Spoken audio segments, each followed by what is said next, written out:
الحمد لله رب العالمين، والصلاة والسلام على أشرف الأنبياء والمرسلين نبينا محمد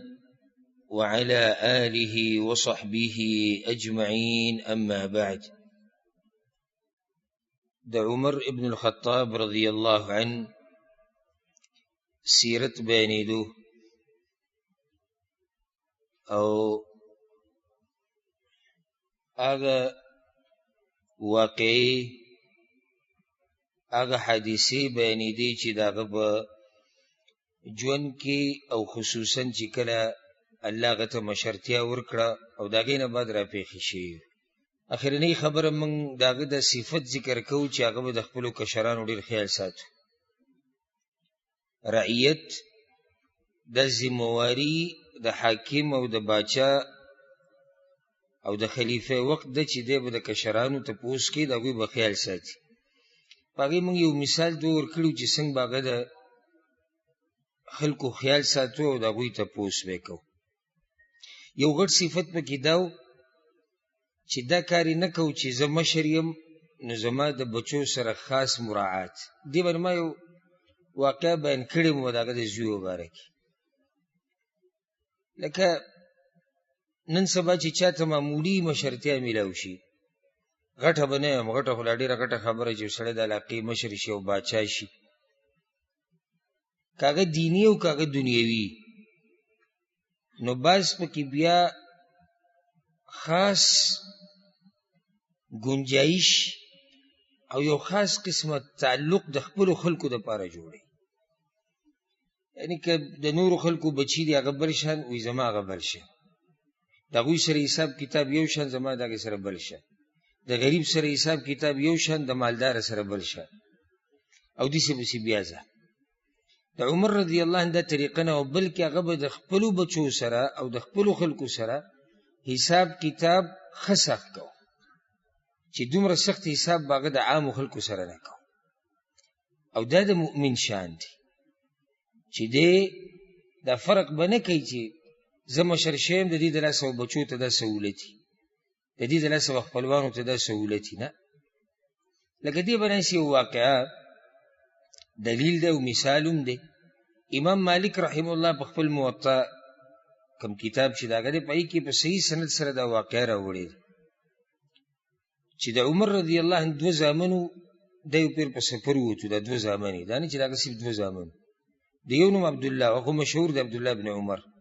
یو بل عبید الله. نو عبید الله او عبد الله دا دوه په سفر باندې وتی. دوی په یو لخر کې تلو عراق ته. کله چې دوی د عراق نه واپس راتلو او ابو موسی اشعری رضی الله عنه په بصره باندې امیرو، نو هغه د دوی ډیر ښه استقبال وکړو، هرکلی ورته وی خدمت وکړو، ځکه چې یو خو دیندار مسلمانان دي، بل دا چې د امیر المؤمنین زامن دي،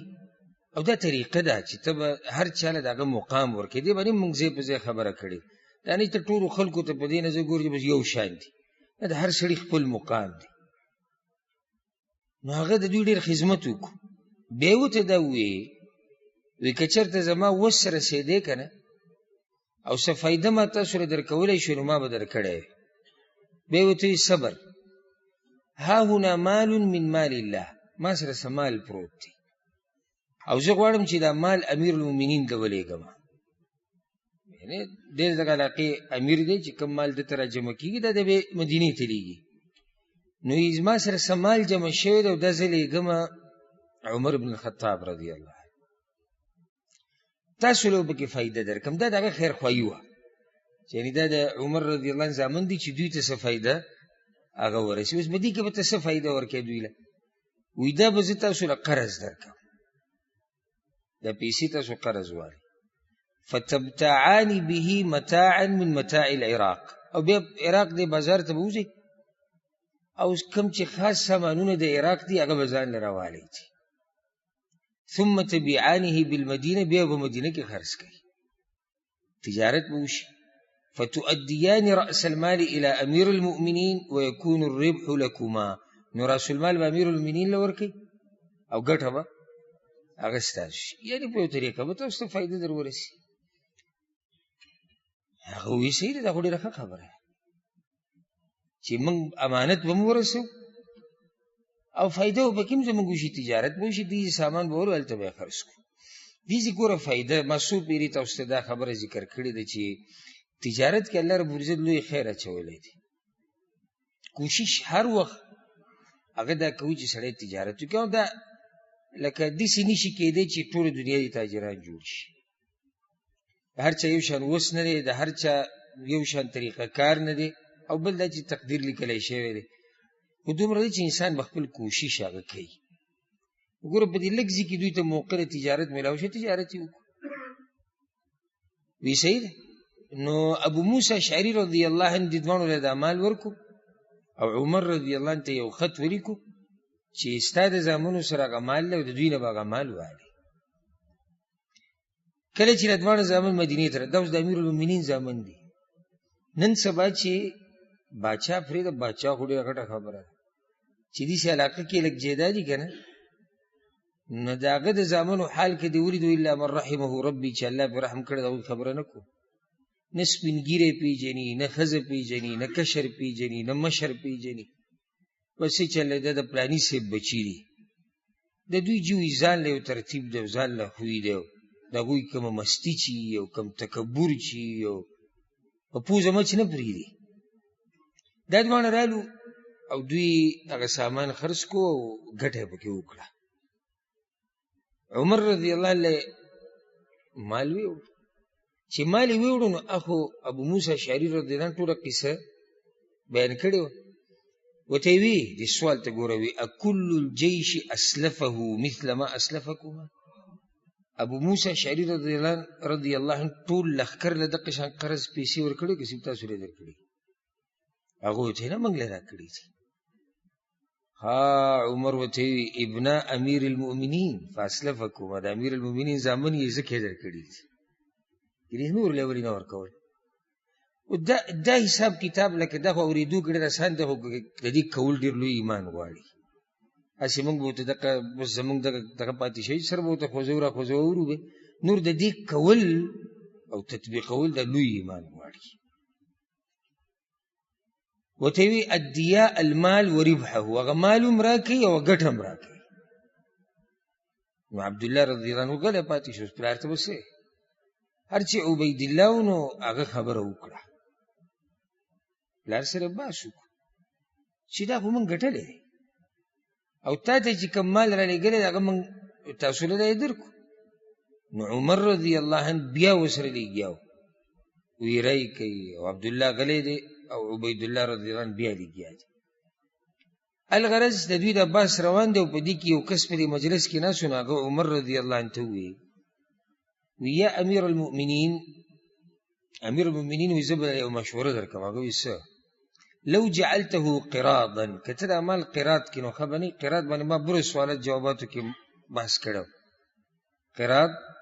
چې ته یو سړي له پیسې ورکړې او هغه بدن او وخت ولګوي، اورېدلي مو څه که نه، نو ګټه به بیا د چا چې بدن ولګو د ده سره به ګټه بیا په نسبه باندې پرسنټیج باندې چې دومره ګټه ستا ده. ابرس به موږ بحث کړی. نو ته داسې کار وکړه، بس لکه داسې شو لکه تا چې دوی له دا مال ورکړی چې دې باندې تجارت وکړي او دوی پې تجارت وکړو، نو بس ته چې داسې کار وکړه ګټه تې ټوله ماله څه نسبه دوی له پکې ورکړه، څه برخه دوی له ورکړه. هغې زه صحیح ده، دې صحیح ده. نو راس المال دې ټول واغستو، بیا ورته یې نیمه ګټه راکړي، نیمه ګټه یې ترې واغسته. نو عبدالله او عبیدالله رضی الله عنهما هغوی نیمه ګټه واغسته، نیمه یې پلار ته واپس کړه او راس المال چې کوم ابو موسی اشعري رضی الله عنه رالیږلی و هغې ولې هم واپس ورکړو. دا د هغه تقوا وه، دا د هغه د تقوا حال و او دا د الله نه یره وه. که یو سړی عالم دی که نه، د دې دا مطلب نه دی چې د ده د بچو دپاره هغه ګنجایش دي چې هغه د عامو خلکو د بچو دپاره نشته. که یو سړی وزیر دی، که یو سړی باچا دی، که یو سړی ډاکټر دی، که انجینیر دی، که خان دی، که ملک دی، که هر څوک دی چې ایمان او تقوا پکې او د الله نه یریږي که نه، نو دی به د خپلو بچو سره حساب کتاب د نورو خلکو سره د حساب کتاب نه سخت کوي. دا مطلب نه چې زه خیر دی زمونږ بچی دی، زه خیر دی زمونږ هغه دی. او دا په ډېرو لږو خلکو کې ما تاسو ته وایي چې دا صفت هغه الله رب العزت اچولی، ځکه چې دا لوی ایمان او تقوا غواړي.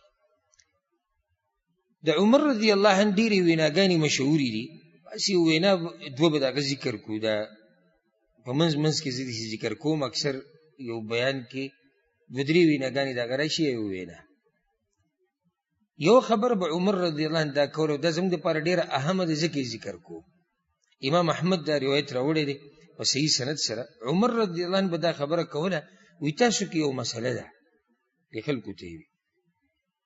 وی مشکل دا دی چې کله تاسو غزاګانو له لاړ شئ او جهاد له، او په هغې کې څوک مړ شي، تاسو وایئ پلانې شهید او پلانې شهید، پلانې شهید او پلانې شهید، او تاسو ته د هغه د نیت څه پته ده؟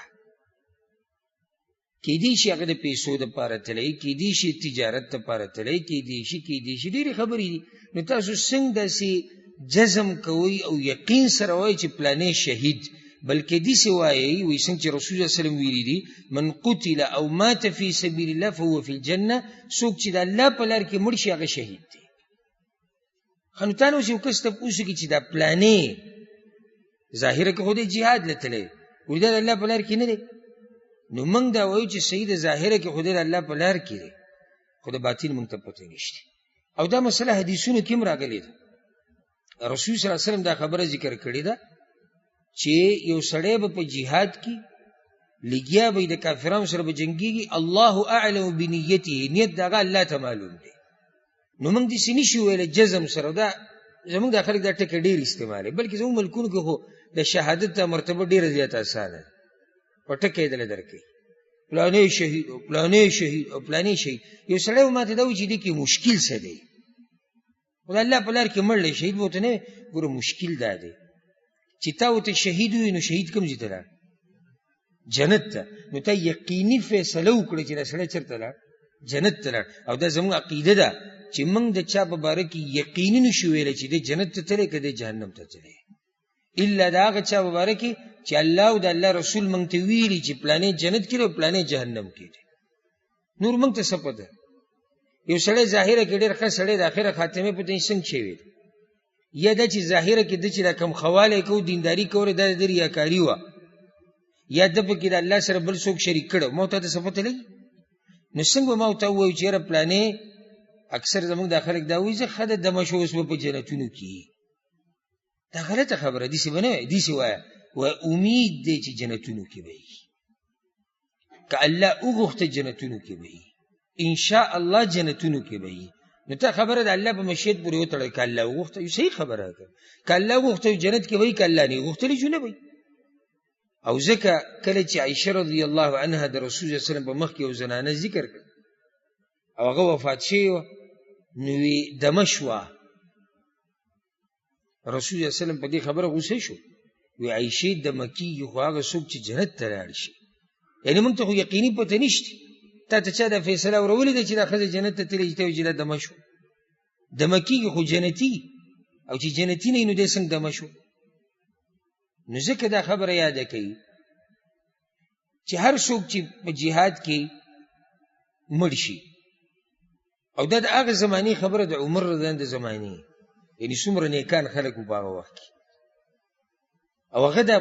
خبره ذکر کړې ده. نو موږ به ګورو چې د چا په باره کې ته وایې که نه چې پلانې شهید، نو پلانې انشاءالله شهید دی انشاءالله، او پلانې زموږ د الله نه امید دی چې شهید دی، او پلانې الله دې د هغه شهادت قبول کړي. داسې قسمه خبره کوو، یقیني فیصله چاته مه اوروه چې او پلانې شهید او پلانې شهید او پلانې شهید، نه داسې مه کوو. دا د عمر رضی الله عنه فیصله ده، بلکې په دې باندې نور هم آثار شتي. او امام بخاري رحمه الله په صحیح بخاري خپل کتاب کې په دې باب تړلی دی، هغه باب عنوان دا دی، باب دی په دې مسله کې چې ته به داسې نه وایې چې پلانې شهید دی. نو دا عامه خبره یاده کوي چې د چا په باره کې به یقیني فیصله نه ده جنت کې، نه د جهنم. زمونږ خلک اکثر داسې وایي یو سړی مړ شي ډېر ګناهګار او ګناهونه یې ښکاري، اوس به یې پته لګېدلي په جهنم کې. نو تا ته څه پته چې دی جهنم ته تللی؟ کیدی شي د مرګ په وخت کې الله رب العزت دغه آخري ورځو کې دله د توبې توفیق ورکړي. کیدی شي د دې توحید د عقیدې د لاسه او د ده څه اعمال د الله خوښ شوي د هغې د لاسه یې بخلی نشي کېدی. که حدیث کې دا راځي که نه چې یو سړی په مجلس کې ناسي او یو خبره وکړي او د ده ورته سوچ نه وي، یعنې خبرې دومره پام یې ورته نه وي، هغه وړه خبره د الله رب العزت دومره خوښه شي چې دی به جنت ته بوځي. او یو سړی یو وړه خبره وکړي ده ته ډېره وړه ښکاري، هغه د بېدینۍ وي، د رب العالمین دا خبره دومره بدې شي چې دغې خبرې د لاسه دا سړی جهنم ته لاړ شي. نو زما او تا څنګه د یو سړي په باره کې دا فیصله کوو چې او به دی یقیني جهنم ته تللی شي؟ دا خو د غیبو خبرې دي. ښه په قبر کې دننه څه دي څه نه دي او څه روان دي، دا ټولې خبرې د غیبو سره تعلق ساتي. که څوک تا ته دا قصه کوي چې پوخا یو بزرګو یو پیرو او هغه قبر ته ننوتی او خلکو ته یې وکتو او ټول ورته جهنمیان او جنتیان ښکاره شو، یقیني درته وایم، یقیني شک خبره نه ده، 100% نه 200% ستا دا مولوي صاحب چې کوم لګیا ته بیان کوي د دروغ وایي. ځکه چې دا علم الله صحابه کرامو له نه ورکړی، دا علم الله پیغمبر لم نه ورکړی. پیغمبر ته به صرف د هغه چا د جنتي او د جهنمي کېدو پته و چې د چا په باره کې به ورته الله ووایي، الله به ورته ووایي. لکه رسول الله وسلم په هغه 2 قبرونو تېرېدو، الله خبر کو چې په دې قبر کې دننه عذاب دی، نو ملګرو ته یې ووایي. او که الله نه وی خبر کړی اته پته نه و چې دې قبر کې عذاب، نو څنګه یو پیر صاحب ته او مولوي صاحب ته او بزرګ ته پته لګي چې دې قبر کې دننه اور دی او دې قبر کې دننه جنت باقي چېرته؟ هغې ته هېڅ پته نه لګي چې چا درته هم دا قصې بیانولي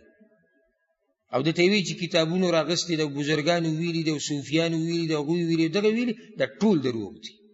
الحمدلله زمونږ په شریعت کې په دې ځکه الله موږ مطمئن کړي وو، هغه داسې چې یو سړي نه ساه ووتو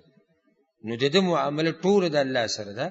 او دا معامله ټوله د غیبو ده. ښه نو موږ به اوس څه کوو چې دینداره دی، نو موږ به د الله نه امیدونه ساتو چې جنت ته به تلی، او چې بېدینه دی نو په هغه باندې به یریږو. فیصله نه کوو د جهنم، صرف څه یریږو ځکه چې هغه ظاهري اعمال چې موږ کوم لیدلي سړی ښه بېدینه نو یره شتي چې کیدی شي جهنم ته تلی، خو یقیني نه وایو. اوس به یې پته لګېدلی چې اړولی راړولی به یې وي په جهنم کې، مذاق دی چې ته دې فیصله کې. نو دام د عمر رضی الله عنه یو وینا و مشهور او ډېره فایدهمنه ده زموږ ټولو دپاره. یو د هغه بله ډېره فایدهمنه وینا وه او ویناګانې د هغه ټولې فایدهمنې وي. هغه دا چې عمر رضی الله عنه په صحیح روایت کې دا راځي، امام ترمذي رحمه الله راوړی دی، هغه یو پیر خطبه وکړه، امام ابو داود هم راوړی دی. ابو العجفه رحمه الله وی یو پیر عمر رضی الله عنه خطبه وکړه او په خطبه کې دا خبره وکړه، الا لا تغالوا بصدق النساء.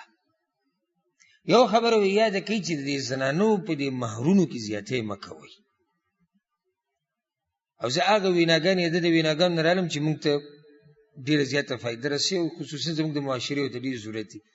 وی د زنانو په مهرونو کې زیاتې مه کوئ. بیا ډېره عجیبه خبره وکړه، فإنها لو كانت مكرمة في الدنيا أو تقوى عند الله لكان أولاكم بها النبي صلى الله عليه وسلم. کچرته د یو زنانه مهر ډېرېدل د دې عزت وی او تقوا وی د الله په نس، نو بیا خو رسول صلی الله علیه وسلم ډېر حقدار و، د هغه بیبیانې حقدارې وي، د هغه لوڼه حقدارې وي چې هغوی ته د ټولې دنیا د زنانو نه زیات مهرونه هغوی ته میلاو شوي، خو د هغوی خو دومره مهرونه نه و. او یو روایت کې داسې راځي، امام بیهقي راوړی، عمر رضی الله عنه وایي زه یو ورځ د کور نه راووتم او اراده مې وه چې د خلکو ته ووایم چې قطعا به څوک زیات مهر نه ورکوي. نو دا بلکل فیصله ولې نه کوله، هغه صرف نصیحت وکړو چې زیاتې مه کوئ، خو فیصله یې ونه کړه، پابندي ونه لګوله. پابندي لګول جدای، نصیحت جدای. لکه اوس تا ته وویلی شي چې دا کار ګوره ښه کار نه دی، او تا باندې پابندي کېښودې چې دا کار به نه کې، امیر المؤمنین سره دا طاقت وو کنه چې هغه پابندي لګولای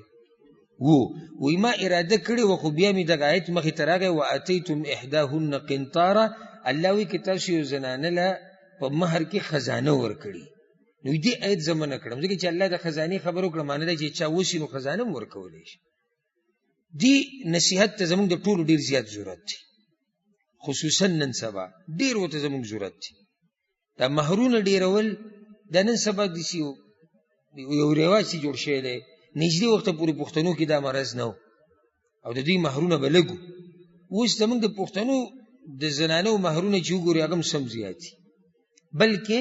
په دې فخر کوي چې زما د لور مهر دومره دی، هغه ورته وایي زما د هغې دومره، او زموږ د خور هغه مهر دومره، او هغه وایي زموږ هغه دومره. ګوره پابندي نه ده،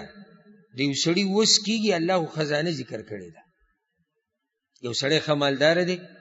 خزانې دي، جیدادونه دي، ځمکې دي، رواله ټولې دې ښځو له ورکړه، تا نه څوک تپوس نه کوي. موږ عامه مسله ذکر کوو چې عام رواج دا نه دي جوړول په کار چې په مهرونو کې سړی یو بل سره مقابلې کوي. نقصان د هغې دا راوځي چې ډېر الکان او ډېرې جنکۍ بې واده پاتې شي. اوس هم کومه خبره چې حق هغې ته به حق وایو، اوس هم د پښتنو په کورونو کې ډېرې جنکۍ داسې ناستې دي. د څه د لاسه چې هلته پلار نیکه رور تره مطالبه د ډېر مهر کوي، اوس سره یو بله یو طریقه راوتېره، ځمکه تیم غواړي، څوک وایي کور، څوک وایي پلانې شي او پلانې شي، او د الکانو سره چې هغه کې کم دي یا خپلوان دي د هغوی دومره وس نه رسي. نو دلته جنۍ داسې پاتې شو، هلته هلک داسې پاتې شو. دوی به لازم د فحاشۍ یو طرف ته سوچ کوي که چېرته دینداري او تقوا او د الله نه یره پکې نه وه. څوک دا ګرنټي ورکولی شي چې دوی به غلط کار نه کوي؟ هېڅوک نشي ورکولی، ځکه چې یو هلک دی په سره ځوانۍ کې دی او دا دور دی زموږ دا پخوانی دور هم نه دی. په لاس کې موبایل لو چې څه غواړي ګوره پکې چې د الله نه نه یېرېږي. نو په داسې دور کې یره ډېره ده چې دی به کېدي چې غلط کار وکړي. دغه شان زنانه جنۍ کور کې ناسته ده، پېغله جنۍ او موبایل یې دی او انټرنېټ یې دی او رابطې یې دی، د دې څه پته لګي؟ نو ځکه په مهرونو کې ګزاره پکار ده. که یو سړی ویني چې دا مخامخ څوک چې د رښتې غوښتو ته راغلی دی، د ده وش دي، طاقت یې شتي او حال یې ورته معلوم دی او دی ده ته زیات ووایي، هېڅ خبره نه ده، د هغه که وس رسي ور به یې کړي. خو چې هر چا ته دقه یو مهر چې دی به لازم 20 تولې سره، 30 تولې سره او کور او جیداد هر چا وس رسي. ځکه دا ورسره یاده کوي. حدیث کې دا راځي، رسول صلی الله علیه وسلم وایي په ښځو کې برکتي ښځه هغه ده چې مهر یې لګي. په دې ښځې کې الله ډېر برکت اچولی. او بله دا چې موږ ګورې دا خپلې لوڼه او دا خپلې خویندې داسې خرڅو نه، پیسو له نه ورکوو. دا یو حکم د الله دی، دا دلجویي ده د دې جنۍ چې د پلار کور پرېږدي، وروڼه پرېږدي، ترونه پرېږدي، هغه کور چې دا پکې پیدا شوي لوی شوي د هغه پرېږدي. نو دې سره زړه لازم چې دی زړه ته څه نه څه درد رسي، نوي کور ته لاړه، پته نه شي هلته به صحیح څه نه وي. د دلجویۍ په طور شریعت دې دپاره مهر مقرر کړی. دغه شان په مقابل د هغه څه کې چې دا به د دې خاوند خدمت کوي، خاوند له به بچي راوړي، خاوند ته خپل شهوات پوره کوي، نو دا شریعت مقرر کړي دي. ځکه شیخ ابن عثیمین رحمه الله، ما به خپله د هغه دا درس اورېدلی، هغوی زما خوا له یو کس راغلی او خپله لورې بل کس ته په نکاح ورکوله. وی ما ورته وایي چې مهر، وایي چې مهر 1 ریال دی. وی ما تعجب وکړو، هغې وایي چې دا ریال مې په دې ایښودی ځکه چې دا د شریعت قانون دی، شریعت مسله ده. نور دا هلک ښه دیندار هلک دی، الله والا سړی دی، الله نه یېرېږي، ښه سړی دی بس. نو داسې خلک هم شتي او په داسې زنانه کې بیا الله ډېر برکت واچوي. په دې زنانه کې الله بیا ډېر برکت واچوي. هلته یو بل مشکل هم دی، خبره به رانه اوږده شي. یو بل مشکل زموږ پښتو معاشره کې هغه دا دی، که چا له دې لور خور داسې ورکړی چې دی ورته بیا عمر له دا قصه بیانوي. یعنې سړی به کم غم جاړي. که موږ دلته د جنۍ پلار پوه کړو د هلک پلار پوکو د جنۍ تره پوکو د جنۍ رور پوکو دلته دی بل طرف ته دومره سپک دا دومره سپک خوی دی که نه او دا داسې سړی چې ووایي چې یاره بس موږ دیندار یو موږ پښتانه یو سړي له سخته غوسه ورځي د پښتون دا کار دی چې دې جنۍ له طعنه ورکوي چې ستا مهر لږو یا ته پلار په لږو پیسو راکړې دا کوم ځای خبرې بلکې ته ښه خوشحاله شه پکار دی چې ته ورته ښه په دروند نظر ګورې چې وګوره د دوی خاندان دومره قدرمن خلک وو چې په ما یې بوج رانهوستو ما سره یې منډه وواله ما ته اسانتیا جوړه کړه نو دا نه چې بیا ورته هلک په نوڼۍ دا خبره ږدي او هلک دومره تذکره نه کوي څومره چې هلک مور لګي دا یې جو راغوزار کړی وي وروسته به دا خبرې کوي نو د هغې د لاسه هم دا بل طرف مجبوره شي چې صحیح د موږ مهر به روپۍ یې ښودی وی خو هلته دا خلک بیا سبا له به زموږ دا لور تنګۍ را تنګي زموږ دا خور به تنګۍ را تنګي نو څه مشکل دې طرف ته دی او څه مشکل دې طرف ته دی حل کېږي به دا څنګه په ځای پرېږدو چې هر یو د ځان نه هغه عیب او نقصان لرې کړي کوم چې په هغه کې پروت دی الله رب العزت دې زموږ د معاشرې نه دا قسمه خبرې او کارونه او ګناهونه دا دې ته الله لرې کړي د عمر رضی الله عنه سیرت چې بیانېږي که نه نو په دې کې یو مشهوره واقعه چې هغه لازم بیانېږي هغې ته وایي عام الرماده حادثه د عام الرماده عام په عربۍ کې کال ته وایي عام په عربۍ کې څه ته وایي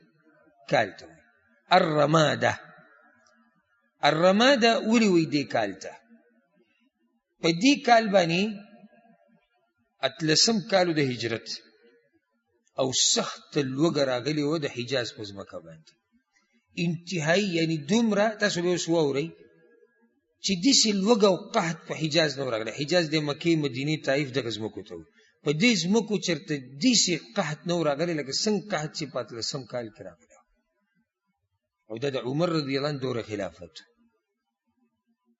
دې ته عام الرماده ولې وایي نو دا فایده یې ده کې ګوره دا ځمکه وچه شوې وه او وچه شوې وه او دا رنګ یې داسې شوی و که نه چې لرې نه به سړي ورته کتو لکه ایره چې پرته یې په ځمکه باندې سپېره شوې وه او رماد په عربۍ کې ایرې ته وایي نو ځکه دې ته وایي عام الرماده دې کال کې څه شي و هغه دغه چې خلکو باندې قحط سالي راغلی وه لوږه سوکړه وه بارانونه بلکل نه کېدو فصلونه مسلونه ختم شي او د خلکو لوږه ډېره شوې وه تر دې چې څاروي زناور کوم چې درندګان دي هغه راوتي وو د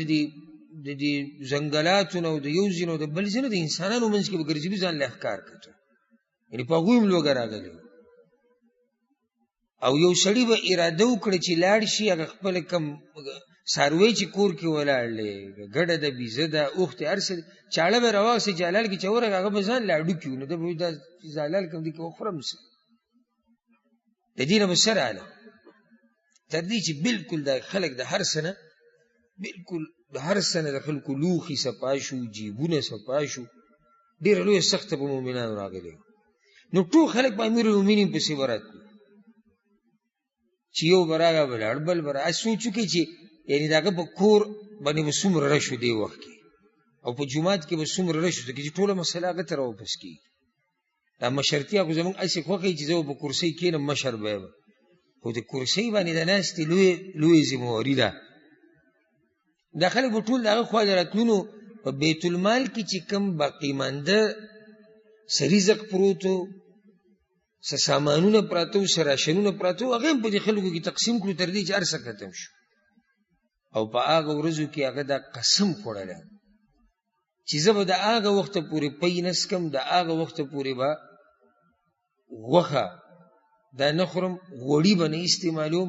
کوچ او دا شي نه به نه استعمالوم تر دې چې د خلکو خېټې نه ډکې شي دا اوس امیرالمؤمنین دی او دا نوم د ده سره مزه کوي او دی د دې نوم سره مزه کوي د امیرالمؤمنین د مسلمانانو امیر دی چې د کشرانو دپاره سخته تېری دا نه چې ده وایي چې زموږ حالات دې برابري بهر به ګورو بیا زه نه دا د قسم خوړلی نو بیا به اکثر به څه خوړو، اکثر به دا تیل خوړو، بس تیلو سره به ډوډۍ خوړه تر دې چې دا رنګ یې تور شوی، دا رنګ یې تور شو د بدن، ځکه چې نور څه بدن ته نه تلو او د جسم یې ډېر کمزوری شوی. او انس ابن مالک رضی الله عنه وی په صحیح سند سره دا اثر دی، انس رضی الله عنه وی یو پیر عمر رضی الله عنه د خلکو ته تقریر کو یا خطبه کوله، دغه کالو عام الرماد، وی چې تقرقر بطنه د خېټه کې دنه غوازونه وشو، څکولاره کوم ته کې چې ټول هوا جمع شي، نور څه شتی نه، هغه تیل خوري، هغه سره هغه ته سره سي سړي ذکر سي، دومره غټ پټ سړی، دومره غټ پټ بدن والا. نو وی چې د ګیډې لدی سي دا ګوته ویوړه، ګوته یې پیدي سي لپاسه کېښوده او بیا یې دې ګیډې ته ویوي تقرقرو ما تقرقر، که ته اواز کې او که نه کې، انه ليس لك عندنا غيره حتى يحيى الناس، ستا دپاره ما سره د هغه وخته پورې څه نشته چې څو پورې دا خلک مړه شوي دي. دا تقوا ده، دا یره ده د الله نه، چې دا موږ چې په دغه کتابونو کې به وایو او دغه به اورو چې مسلمان د الله نه یریږي او غم ورسره د خلکو دی چې څو پورې زما دې رور ته، زما دې کشر ته رزق نه میلاو شي، هغه وخته پورې سره. او زمونږ حال ته نن سبا وګوره، خوا کې ګاونډي، په دیره کې انډیوال، تره ماما کاکا د تره زوی رور خپل، په هغه باندې سختې موږ د پینو سوکونو، دا خو دنیا د پار چا سختې راځي، خو دې خوشحاله په دې دی چې په ده باندې سختې نشته. که د بل په بچي د جویي دي، زمونږ بچي خو روغ رمټ ګرځي، که څوک بیمار دی خو څوک به بیماري ځان له وایي زه خو روغ رمټ یم. پوه شه چې دا سړی د ایمان په کمزوري مرتبه کې دی چې دی د بل چا درد نه محسوسوي، د بل چا تکلیف نه محسوسوي. عمر رضی الله عنه دا کار کړو. او امام ابن کثیر رحمه الله وی عمر رضی الله عنه یو پیر دغه کالو دا کم چې د لوږې کالو وی راووتو د مدینې په دې کوڅو کې به ګرځېده، دغه طریقه و، د شپې به اکثر یې چکر به یې لګاو. وی چې کله راووتو نو د چا خندا یې وانه اورېده په مدینه کې، باقي سړی ګرځي را ګرځي راځي، سړي نه د خندا اواز راځي یا څوک ناسي خاندي،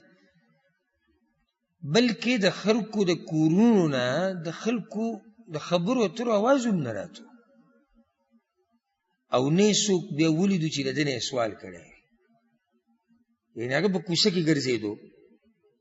په کار دا ده چې لوږه ده چې خلک ده نه څه وکړي، سوال مطلب دا نه چې یعنې دغه سوال چې سړی لارو کوڅو ګرځي هر چا نه کوي، سوال مطلب دی چې سړی راشي ده ته خپله مسله ووایي چې امیر المؤمنین قحط ساري ده، لوږه ده، څه ترتیب به وي، زمونږ به څه حل راوځي.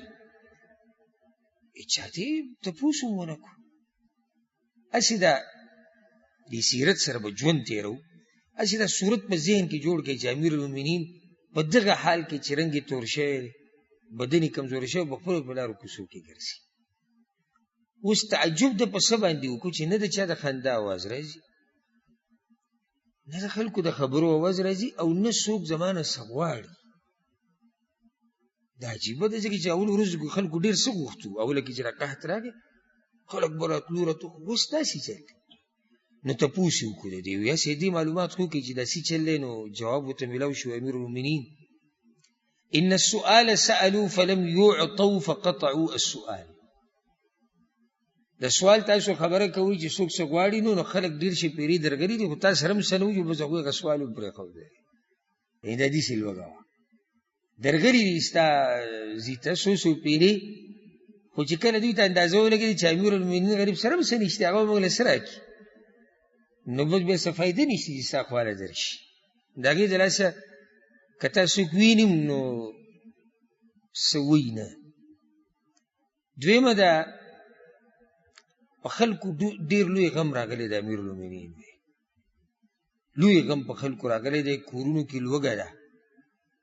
ماشومانان وږي دي، زنانه وږي دي، نو دومره ټیم چا سره نشتی چې د هغې نه فارغ شي او هغوی خبرې اترې وکړي، وخاندي او ته یې اواز واورې.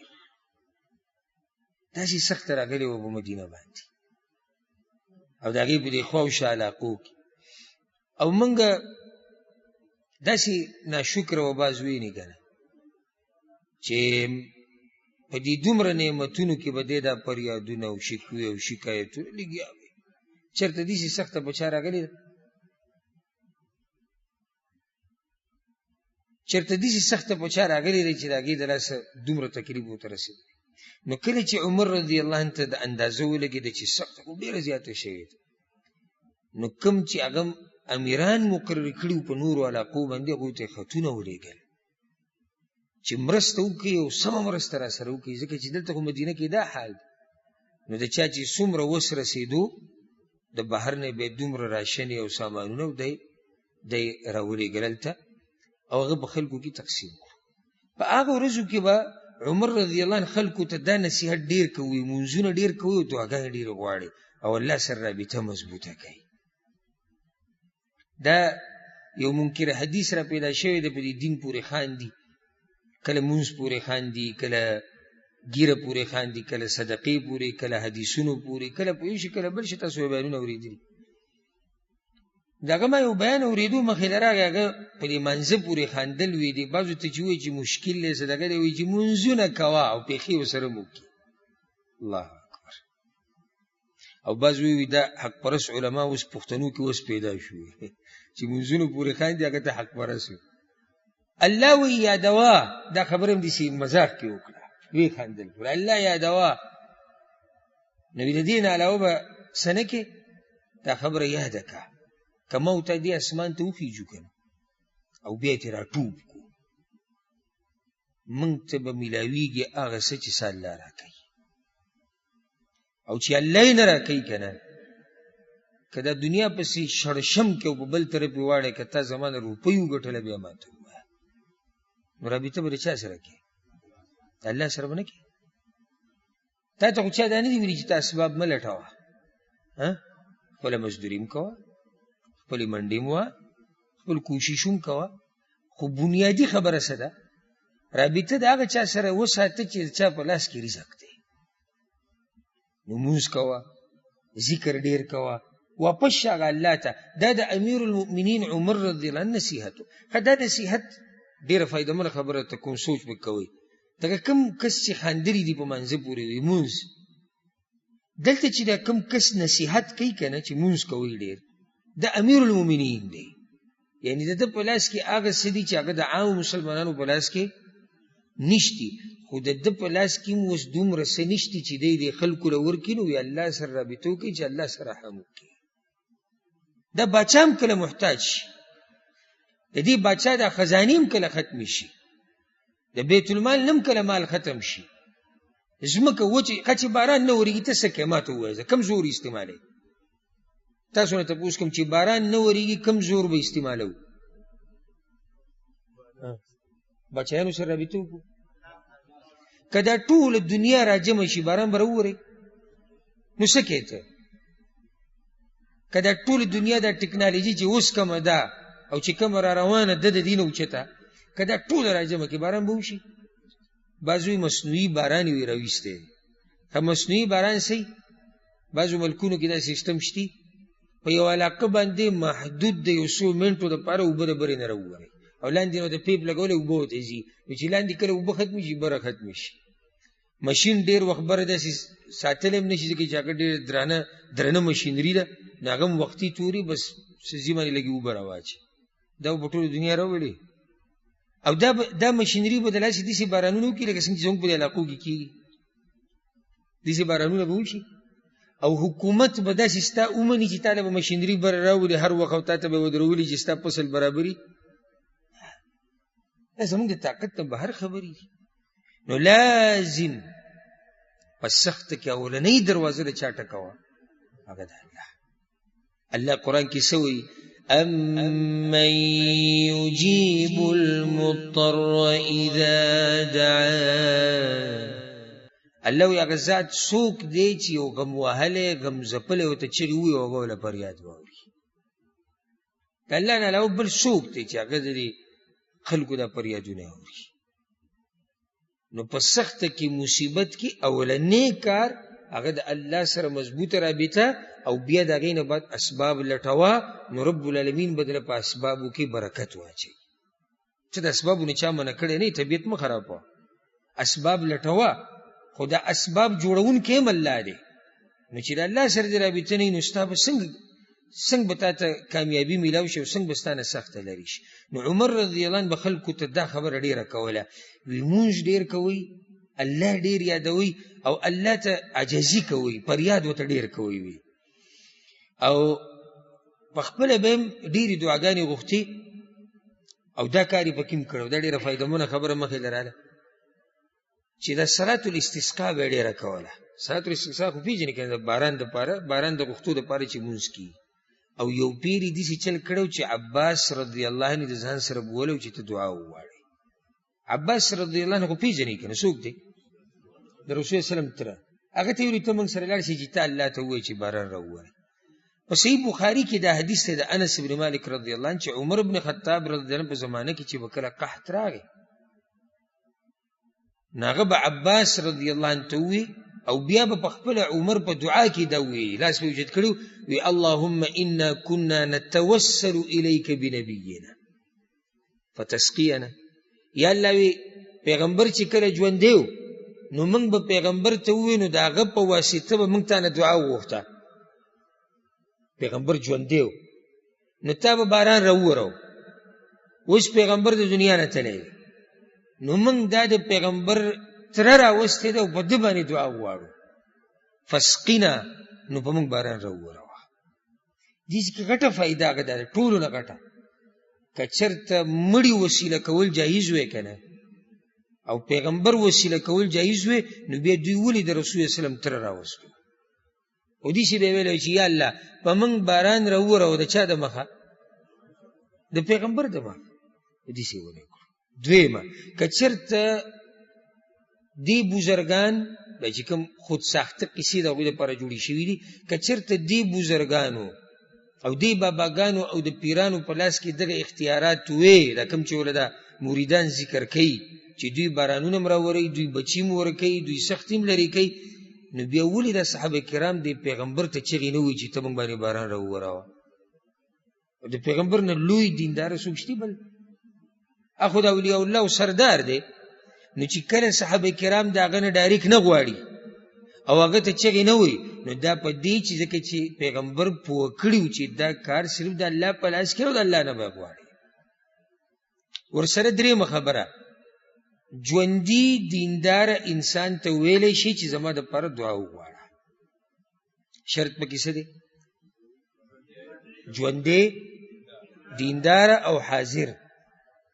ژوندی دینداره حاضر چې دا درې خبرې پکې وي نو دا یو قسمه وسیله ده. ته د دې سړي دعا الله ته وسیله کوې او هغه سړی ژوندی دی او دینداره دی او شتي په دغه وخت کې. ته بېدینې ته وایې ما له دعاګانې کوه، هغه چا ته به د دعا وایې چې ستا پې ښه ګماني چې دا سړی الله ته نږدې دی او بل دا چې ژوندی. اوس ته مړي ته چېرې وایې؟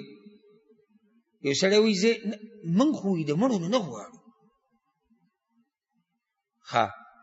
د مړو نه ته نه غواړي؟ وي نه موږ نه غواړو. دا دی وایي چې موږ نه غواړو، ګڼې ډېر پکې دې مړو نه ډایرکټ غواړي. ښه ته نه غواړي نو بیا څه کوې؟ وایي موږ دې مړو ته وایو چې الله ته یې ووایي. بس بزرګ ته موږ څه وایو چې ته الله ته زموږ دا خبره وکړه، ځکه چې موږ ډېر ګناهګار یو، الله ته نشو رسېدی، زموږ خبره وایي الله نه اوري، والعیاذ بالله. ځکه موږ دوی ته وایو. نو دې ځکه اوس موږ په بله خبره کې راټینګ کړو چې تا سره څه دلیل دی چې دا مړی ستا دا غږ اوري؟ قرآن کې خو الله وایي چې مړي نه اوري، او که واوري نو دی به الله ته څنګه وایي؟ زه تاسو سره به ومنو یو سیکنډ دوله چې او مړي ستا دا فریاد واورېدو، نو چې واورېدو اوس به دا مړی خبرې کوي الله ته به یې وایي؟ نو دلته د دې مړي دپاره بې دلیله اورېدم ثابت کړو او خبرې د علم ثابتې کړي، ځکه دې به الله ته دا خبره څنګه کوي؟ نو ځکه دې به راګیرېږي په هر ځای کې یو چا سره چې دلیل نه وي د هغه خبرې دقه ګډې وډې. نو کله چې دا قحط ډېر شو نو عمر رضی الله عنه څه چل وکړو؟ عباس رضی الله عنه بوت او استسقا مونځ وکړو او الله ته فریاد وکړو او دی ورته ووایي انا نتوسل الیک اليوم بعم نبیک، یا الله نن موږ ستا د پیغمبر تره راوستی دی په تا پسې، فاسقنا نو به موږ باران راووراو، فسقو نو رب العالمین به باران راووراو. امام بخاری په ادب مفرد کې روایت راوړی دی، عبدالله ابن عمر وی د عمر دا زوی رضی الله عنهما وی کله چې دا لوږه ډېره زیاته شوه کنه او عمر رضی الله عنه خپل ټول کوشش وکړو چې د خلکو ته رزق ورسوي، د خلکو سره مرسته وکړي، منډه ووهي. وی چې کله د هر څه ختم شو کنه او دا شینوالی بلکل ختم شو او صحراګانې خو داسې پرتې وي چې وی تپوس یې مه کوه، نو عمر رضی الله عنه وی الله ته فریاد شروع کړو په دغه ورځو کې او سخت ژړل به الله ته، وی اللهم اجعل رزقهم على رؤوس الجبال، یا الله دې خلکو له رزق ورکه د غرونو په دې سرونو کې ولا ورکه، یعنی داسې اسباب ولا جوړ کړه، داسې بارانونه پرې راووراوه چې بس دوی ته د دوی رزق د دوی په ځایونو کې میلاو شي. وی رب العالمین هغه فریاد د عمر رضی الله عنه قبول کو، الله په مسلمانانو باندې بارانونه راوورول، خیر او برکت یې راولېږو. نو کله چې دا باران راورېدو وی عمر رضی الله عنه د الله شکر ادا وکړو، بیا وی زما دې په الله قسمي که چېرته الله دا سخته نه وی لرې کړې نو زما یو بلې خبرې ته سوچ و. خلکو ته ستا څه ته سوچ وي؟ زما سوچ دې ته و چې هر هغه کورنۍ چې د هغوی څه نه څه ګزاره روانه ده په مسلمانانو کې، نو ما به معلومات کول چې دې کور کې څو کسان اوسېږي، مثال کې 4 اوسېږي، نو د دوی سره به ما 4 غریبانان ملګري کول. دې کور کې 8 اوسېږي نو 8 به تاسو سره غریبانان دي. دې کور کې 10 کسان دي نو ستاسو په ذمه 10 غریبانان دي. وی دې خبرې ته مې سوچ، ځکه چې د یو سړي خوراک چې په 2 تقسیم شي نو د 2 به گزاره روانه شي، نو چې 4 خلک شتي او د هغوی خوراک شتي، ګزارې شتي، د 4 سره چې 4 نور کې نو د هغوی ورسره هم ګزاره روانه شي. وی زما دې ته سوچو، خو الله رب العزت هغه هر څه چې دی هغه سخته یې لرې کړه او پراختیا یې راوسته. ځکه محمود غنیم رحمه الله یو شعر ویلی دی، وی یا من یرى عمرا تکسوه بردته والزیت ادم له والکوه مأواه يهتز كسرى على كرسيه فرقا من بأسه وملوك الروم تخشاه. ویه که عمر دی لیدلی آغا عمر چې ساده غونته کې صادر به د اوږو پروتو، کله به بایي کې هم ټانکې لګېدلې وي او خوراک د دې انسان هغه تیلو. سوچ وکړه چې سړی به تیلو پایي، تیل راوړي او هغه خوري، غوړي خوري، غوړي یوازې تعالی څه پیدا درکړي. والکوخ مأواه او کوري جونګړه ده د امیر المؤمنین دی، کوري جونګړه ده او خوراک یې څه دي؟ تیل او غوړي، او په اوږو باندې یو زوړ صادر پروت دی. بیا یې معمولي مه ګڼه، یهتز کسرى على کرسیه فرقا. د دې سړي نوم چې به د کسرا باچا په مخ کې وویلی شو که نه، نو هغه به په دې خپله کرسۍ داسې د یرې نه وخوځېدو. د هغه سړي د تقوا حال دی، د هغه سړي د دیندارۍ حال دی. تقوا هغه دی چې راښکاره شي ستا په بدن. او ځکه سلفو کې یو کس ډېره ناشنا خبره کړې ده، ما یو کتاب کې دا خبره ولیده، بیا په خپله مې ورته سوچ کوو چې دې خبرې څه مطلب دی. هغه وی نیکان خلک ښه ډېر دي، نیکان خلک ښه ډېر دي، خو رښتینې ډېر کم دي. دا خبره ده سوچ ده چې نیکان ډېر شو، رښتینې لږ شو که ډېر شو؟ ډېر شو. نو دی خو وایي نیکان ډېر دي، رښتینې لږ دي. معنی د دې خبرې ما چې پکې کم سوچ وکړو، هغه زه دې نتیجې ته ورسېدم چې د مطلب دا دی چې ظاهره کې دینداره ډېر دي، خو په دې د دیندارۍ دا لباس یې چې اچولی دی، په دې دعوه کې رښتینې خلک ډېر کم دي. ظاهره کې یو سړي ږیره پرېښودې، موږ خو چې وینو موږ ته دینداره وایو. پنسې د ګیټو نه بره ساتي، ذکر کوي، تسبیح لاس کې دي، غټې غټې خبرې کوي، خو اوس دا پته نشته چې دا خبرې د ده د زړه نه دي او که نه دی هسې چاته ښایي. د دې موږ ته پته لګي؟ موږ ته پته نه لګي. دینداري دا ده لکه څنګه چې د امیر المؤمنین رضی الله عنه چې دا دینداري ستا په زړه کې په بدن کې او هر اندام باندې دې ښکاري. یو سړی د دنیا باچا دی، یعنی دی داسې نه دی چې د مدینې باچا دی، یعنی په هغه وخت کې چې څومره مسلمانان دي دی دغه ټولو باچا دی. او انشاءالله روان بیان کې به تاسو واورئ چې د ده په خلافت کې کمې کمې علاقې فتح شوې دي. حیران به شئ تاسو. ځکه د یهودو نصاراو ته دا خبره معلومه ده. په دې نصاراو کې یو کس تاریخ لیکلی دی او د عمر رضی الله عنه تذکره یې پکې کړې ده.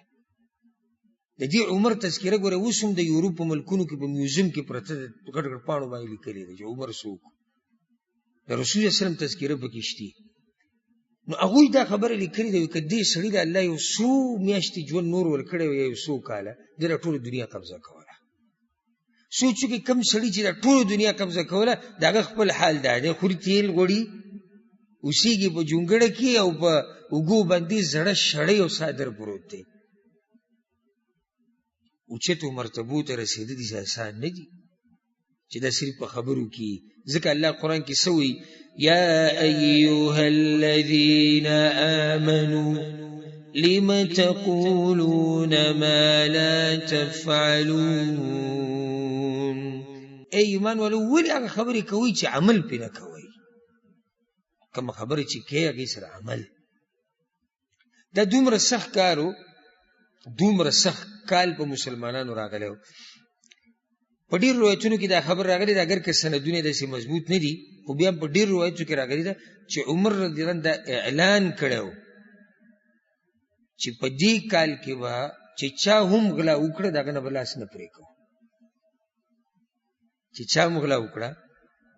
د هغه نه به لاس نه پرې کوو. ښه دا مسله د فقهاو دقه شه اوسه پورې بیانوي. امام احمد، شیخ الاسلام ابن تیمیه، ابن قدامه او نور ډېر علماو نه داسې نقل دي چې هغوی دا خبره ذکر کړې ده چې کله د مسلمانانو په یو علاقه باندې لوږه راشي عامه او په دې لوږه کې چا غلا وکړه نو د ده نه به لاس نه پرې کوي. ولې؟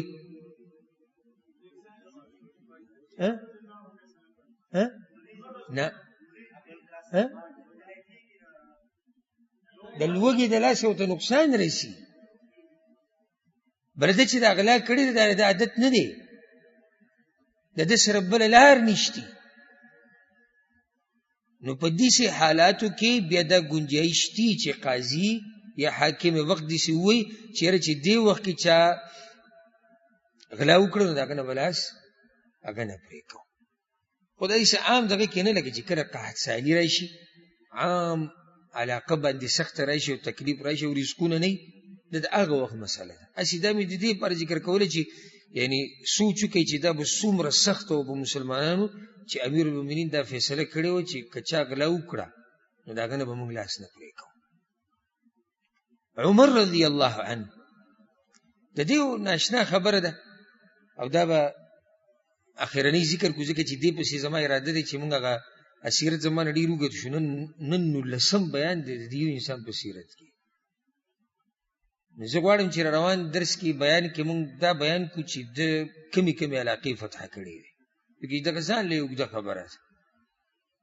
او د دې سړي سیرت یې اوږد داستان دی. دا خو چې کله د علما کینی، دعات کینی، په یو جلد دوو کې سرسري راټول کي، په یو بیان دوو کې راټول کي، نو هغه ته غټې غټې خبرې راوایي. نو چې د دې شخصیت خبره کې نو سړی حیراني چې کومه وله بیان کوم او کومه پرېږدم او د کوم ځای نه شروع کوم او په کوم ځای ختمه کوم. یو خبره ده به کوله اکثر امام بغوی رحمه الله په شرح السنه کې راوړی، امام بخاري په ادب مفرد کې راوړې ده خبره. زید بن اسلم ووی زما پلار اسلم، د اسلم تذکره موږ تېر شوي بیان کې هم ډېره کړې.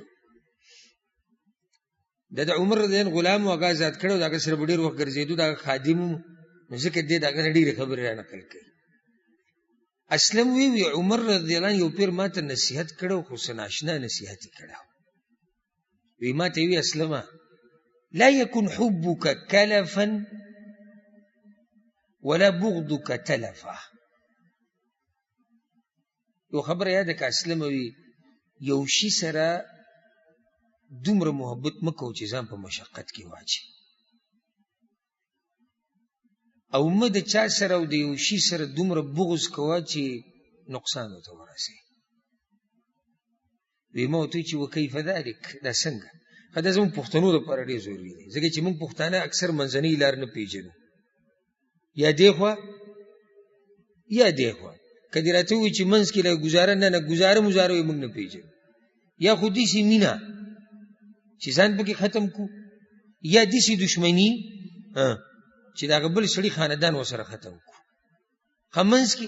منځنۍ لار وایي موږ سره نشته دلته عمر وایي اسلم ته وی ګوره محبت دومره مه کوه چې ځان په مشقت کې واچې بغض او دشمني دومره مه کوه چې مخامخ انسان ته یا شیز ته یا ځي ته نقصان ورکړي وی ما ورته وایي څنګه ما پې پوه وکړه وی راته وی اذا احببته فلا تکلف کما یکلف الصبي بالشیء لکه کله چې ته د یو شي سره محبت وکړي یا د یو انسان سره محبت وکړي نو دومره محبت مه کوه چې ته ځان بیا دومره په مشقت کې اچې لکه څنګه چې ماشوم وي یو سړی چې ماشوم تذکره ولې وکړه ګوره ماشوم چې کله تا ته ووایي چې ما له به خواږه علي او ته ورته یې زه یې نه علم دې ځان دې ځمکو ته راچي که نه راچي کله پکې ګوره نقصان ورته هم رسي بدن ته او کله خلک وایي جبۍ شوې ده او کله څه کله څه ولې ځکه چې دی په دې محبت کې حد نه تېر شوی دغه شان د یو انسان سره چې ستا محبت وي الحمدلله زموږ شریعت د هر څه حدود یې ښودي دي ته د حدودو نه مه وړه چې د دې سړي غیب کېده بلکل لکه ستا زړه چاودي او ډز کوي نه عادت که ځان محبت که زموږ د هر چا سره دی د هغې خپل حدود دي د هغې نه اخوا موږ نه ځو لکه اوس زموږ ټولو د خپلو بچو سره او بیبیانو سره او مور پلار سره محبت دی دی که نه دی آیا موږ د هغوی سره دومره محبت کوو چې هغې کې موږ د الله سره چې کوم محبت کوو یا پیغمبر سره کوم محبت کوو د هغې نه پکې واوړو نشو کولی داسې که نه ولې ځکه چې زموږ د محبت ته رب العالمین حدود یې ښودي دي نور څوک خو پرېږده پیغمبر سره چې موږ محبت کوو د حدودو نه پکې اوړېدی شو لکه پیغمبر زموږ څومره خوښ دی ځان پې قرباني وکړه آیا دا پیغمبر الله ته رسولی شو نشو دې انسان سره زموږ څومره محبت دی د عمر رضان سره د دې دا نوم چې موږ وایو بار بار دغه ارمان کوو چې یو پر دا سړی موږ ولیدی چېرته او ما پرون بله ورځ موږ یو ځای کې ناست وو ملګري ماسخوتن درس نه بعد نو ما هغه ملګرو ته په هغه ټیم دا خبر وکړې چې هغه به څه ښایسته وښي چې جنت په دروازه ننوځو دا ملاقاتونه کوو په دغه ملاقاتونو کې یو خوند دا دی چې له داسې خلکو سره سړی ملاقات وکړي چې یو پر دا سړی خو وویني دا څنګه کوو آیا زموږ دا محبت چې کوم ده سره دی دې کې د دې ګنجایش دي چې موږ ډېر اوچت کړو د پیغمبر مرتبې ته ورسو نشو پیغمبر پرېږده که موږ ډېر اوچت کړو د ابوبکر صدیق نه یې غوره کړو د دې به ګنجایش دي نشته به گنجایش نو هر چا سره چې محبت کې ځان په مشقت کې ما اچوه او زه د پسې لیونی کېږم او ته چې نه یې چې ګورې زما به سهل دا قصې ټولې سیټ ته پرېږده دا اکثر فلمونو کې کته دي یا اسې ډکوسلي او دروغي او که چېرته دې حد ته رسېدلی که نه نو ده بیا د ځان سره ظلم او زیاتی کړی دی زه دا نه یم چې داسې نشي کېدی کېدی شي چې یو سړی په مینه کې یو شیز سره یو انسان سره دومره حد نه وتی چې ځان ته نقصان رسوي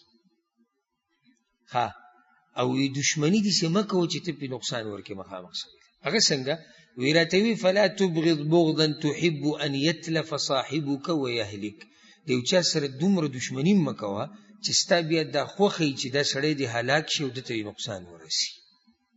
دته د حدودو نه واوړېدي الله اکبر څه ناشنا حد یې موږ ته یې ښودی د خو زه درته یقیني وایم قسم پرې راته هم خوړی شم پښتنو سره دا حد نشته الا من رحمه ربي مګر دا چې الله پرې رحم کړی هغه خلک ته مستثنا کوم او هغه لږ دي یو سړي سره ستا نالګي راله او زمونږ نه لګي اکثر په سر راځي لکه تاسو دې نه خبر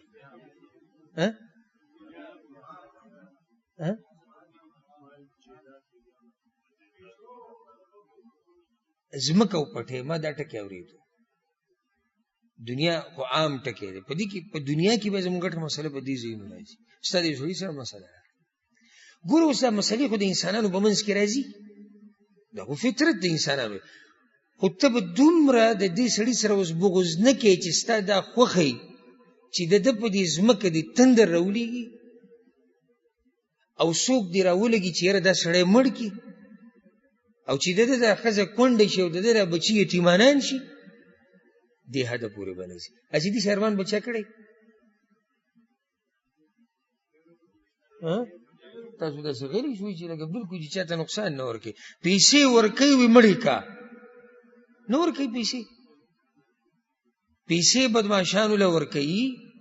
وی مړې کا او که دغه نه په خپله تماچه رالي وجني سوچ وکړه چې دا سړی په دشمنۍ کې او په دې وراني کې څومره د حد نه تېروتی دی که خبرې رالي اوس زما ستا خبرې واورېدې خو چې واورېد انسانان دي خو دا به دومره د حد نه ناړې چې ستا بیا دا خوښی چې دې سړي ته څه نقصان ورسېدی د ده بچو ته نقصان ورسېدی د ده ښځې ته نقصان ورسېدی د ده کور ته د ده خاندان ته نه دا د مسلمان طریقه ده نو دا یو نصیحت دی د عمر رضی الله عنه چې اسلم ته یې کړی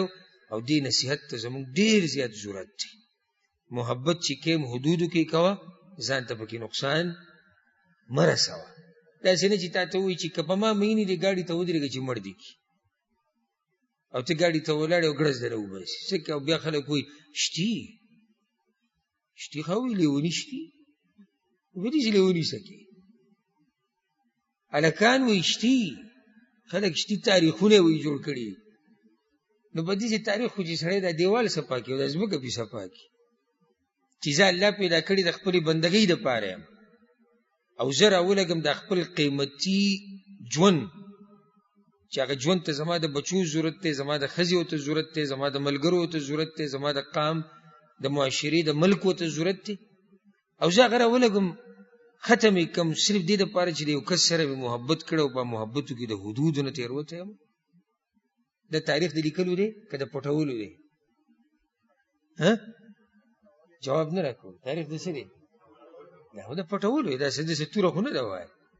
الله دې زموږ په حال باندې رحم وکړي انشاءالله روان بیان کې به خبره دې ځینې شروع کوو چې عمر رضی الله عنه په زمانه کې د هغه په دوره خلافت کې کمې کمې علاقې فتح شوي وي او څنګه فتح شوي الله رب العزت دې موږ او څوک چې دا بیان اوري او څوک چې ویني الله دې موږ ټول د دې نیکانو خلکو په نقش قدم روان کړي او څنګه چې الله رب العزت موږ دلته جمع کړي یو دغه شان دې الله موږ ټول په جنت الفردوس کې د پیغمبرانو او صحابه کرامو سره جمع کړي او الله رب العزت دې زموږ مشران کشران وبخي او الله رب العزت دې زموږ دوستیانې او دشمنیانې د الله دپاره کړي هذا والله اعلم وصلى الله وسلم على نبينا محمد